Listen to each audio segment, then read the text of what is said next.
ఆంధ్రప్రదేశ్ మాజీ ముఖ్యమంత్రి గౌరవనీయులు వైఎస్ఆర్ కాంగ్రెస్ పార్టీ అధినాయకుడు జగన్మోహన్ రెడ్డి గారు బాధ్యతాయుతంగా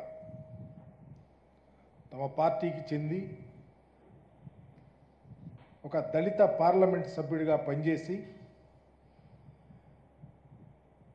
దళితుల మనోభావాలను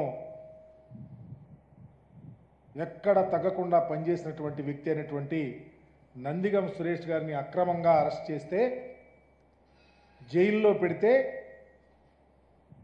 ఆ కుటుంబాన్ని నేను అండగా ఉన్నా మీరు అధైర్యపడొద్దు అని చెప్పి భరోసా కల్పిస్తానికి జైలుకి వెళ్ళారు. ఒక వ్యక్తి మీద కేసు పెడితే జైల్లోకి వెళ్తే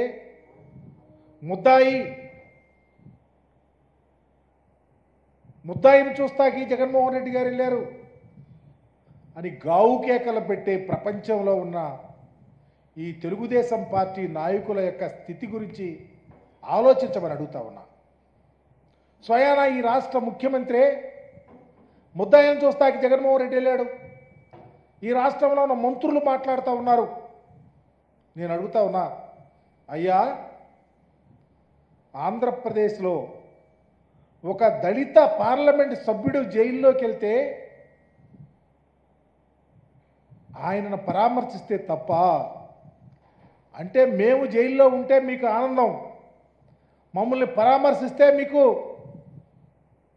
తేలిక భావన. ఇంతకుముందు ఎన్నడూ ఎవరు వెళ్ళలేదా? చంద్రబాబు నాయుడు గారు మీరు వెళ్ళలేదా? అంటే పేదవాడిని పలకరించడానికి మనోధైర్యం కల్పిస్తానికి జగన్మోహన్ రెడ్డి గారు వెళ్తే మీరు ఇష్టం వచ్చినట్టు మాట్లాడటం మీకు తగునా అని అడుగుతా ఉన్నా.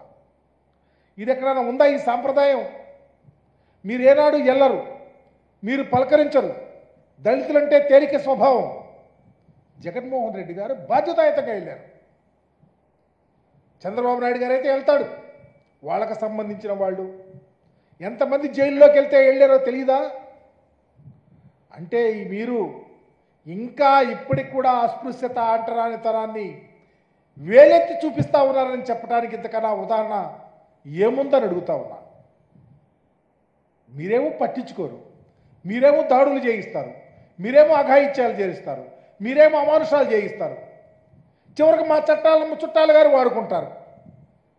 కానీ మా నాయకుడిని పలకరిస్తాకెళ్తే ఇంత గావు కేకలు పెట్టడం ఇది చరిత్ర క్షమించదని మీకు తెలియపరుస్తా ఉన్నా. అణగారిన కులాలలో పైకొచ్చి, రాజకీయాల్లో పైకొచ్చి ఒక పార్లమెంట్ సభ్యుడిగా పనిచేసిన వ్యక్తి కోసం మీరు ఇంత రాద్ధాంతం చేస్తూ ఉన్నారంటే నీతి ఎక్కడుందని అడుగుతా ఉన్నా. ఇకపోతే వరదలు వచ్చినాయి, వరదలు వస్తేనో అదే తంతు. బోట్లు కొట్టుకొచ్చినాయి అంట. బోట్లో వైఎస్ఆర్ కాంగ్రెస్ పార్టీ వాళ్ళు చేయించారని ఒక కథలు లేరే. నేను అడుగుతా ఉన్నా, ఎన్ని బోట్లు కొట్టుకొచ్చినాయి?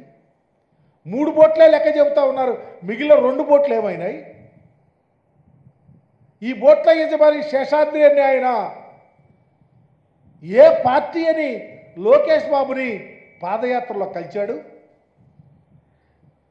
దాన్ని స్వయాననే మీ ఇరిగేషన్ మంత్రే చెప్తా ఉన్నాడు. అట్లాగే రామ్మోహన్ అనే అతను కోమటి జయరాంకి స్వయానా బంధు. అతనే పార్టీ? కోమటి జయరాం ఏ పార్టీ? లేకపోతే మీ ప్రభుత్వంలో మంత్రిగా చేశాడు ఇరిగేషన్ మంత్రి ఆలూరి చిన్న, ఆ మంత్రికి స్వయానా దగ్గర. అతనే పార్టీ? అంటే దేవినేని ఉమా ఏ పార్టీ?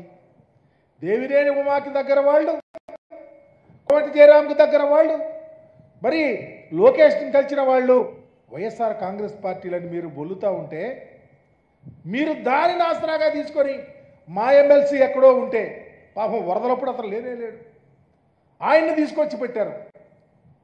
తలసల రఘురాం గారంట ఒక ప్లాన్, చక్కని ప్లాన్ గీశారు, మళ్ళా దళితుడిని తీసుకొని పెట్టారు అక్కడ. వీళ్ళంతా నందిగాం సురేష్ అనుచరులంట. మీరు కేసులు పెట్టడానికి మీరు కేసుల్లో ఇరికిస్తానికి, మనుషులను అభూత కల్పనలతో వారి యొక్క ఇమేజ్ని డ్యామేజ్ చేయడానికి మీ కుట్రలు ఎటుపోతాయి? దీనికి అకౌంటబిలిటీ అనేది ఎప్పుడైనా ఉండదా అని అడుగుతా ఉన్నా. ఇకపోతే మీ పరిపాలనలో ప్రజలు అల్లో లక్షణ అంటూ ఉన్నారు. ఉదాహరణకి పల్నాడు ప్రాంతం తీసుకుంటే, పల్నాడు ప్రాంతంలో ప్రజాస్వామ్యం అపహాస్యం అవుతూ ఉంది. రాజ్యాంగ వ్యవస్థలను నీరుగారుస్తూ ఉన్నారు. పోలీసు వ్యవస్థ కళ్ళు లేని కపోచలాగా ఉంది. ఉదాహరణకి పిడుగురాళ్ల ప్రాంతంలో సోషల్ మీడియాలో పనిచేస్తున్నటువంటి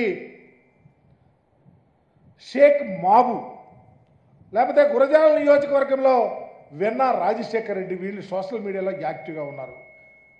ఎప్పుడో పోస్టులు పెట్టారని తప్పకుండా వారి మీద చర్యలు తీసుకోవాలా మీ కర్కశ బుద్ధితో. మొన్న వాళ్ళ ఫాదర్ ఎవరో సిక్ అయితే చూస్తాకొస్తే ఆ ఇంట్లో పడేసి వాళ్ళని కొట్టడానికి ట్రై చేస్తే వాళ్ళు తలుపేసుకొని అక్కడ ఉన్నటువంటి మాజీ శాసనసభ్యుడికి ఫోన్ చేసి పోలీసులకు చెబితే ఏం చెయ్యాలి? పోలీసులు ప్రజలను రక్షించాలా? వాళ్లే భక్షిస్తూ ఉంటే ఇంకా పరిపాలన ఎటు వెళ్తా ఉంది అని అడుగుతా ఉన్నా. నిన్నగాక మొన్నేమో స్వయాన పెదకూరపాడు శాసనసభ్యుడి మీద బహిరంగ దాడి, ఈరోజేమో వీళ్ళని పోలీసులు చెబితే వచ్చి పోలీసులు రక్షించాల్సిన వాళ్ళు వాళ్లే తీసుకొని వెళ్ళి ఈ యొక్క మాబు మీద, రాజశేఖర రెడ్డి పేరు మీద ఎస్సీ ఎస్టీ అట్రాసిటీ కేసు పెట్టడానికి ట్రై చేస్తూ ఉన్నారంటే మా చట్టాలు ఎంత తేలికైపోయినాయి చంద్రబాబు గారు, మీ చుట్టాలుగా వాడుకుంటున్నారు. ఇది న్యాయమేనా అని అడుగుతా ఉన్నా. ఇంత దరిద్రమైనటువంటి పరిపాలన ఆంధ్ర రాష్ట్రంలో కొనసాగుతూ ఉంది. అందుకనే దయచేసి ప్రజానీకం ఆలోచించాలా.